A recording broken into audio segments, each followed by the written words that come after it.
ಕಾಣಿಸಿಕೊಂಡೆ. ನೀನು ಕಾಣಿಸಿಕೊಂಡದಲ್ವಾ? ಮತ್ತೇನ? ನಾನು ನಿನ್ನನ್ನು ಪರೀಕ್ಷಿಸಿದೆ.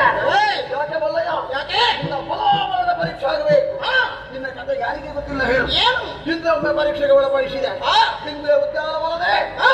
ನಿನ್ನನ್ನು ಬಂಧಿಸುತ್ತಾ ಆ ಬಳಿಕ ಒಂದು ಮೆರವಣಿಗೆ ಮಾಡಿ ಕೊನೆಯ ಕಾಲಕ್ಕೆ ಬಂದೆಗಪ್ಪಿಸಿದಂತ ಕಾಲು ಏನುದಿರಿಗೆ ಮರೆತು ಹೋಯ್ತಾ, ನದಿಗೆ ಮರೆತು ಹೋಯ್ತಾ. ಹೌದಾ?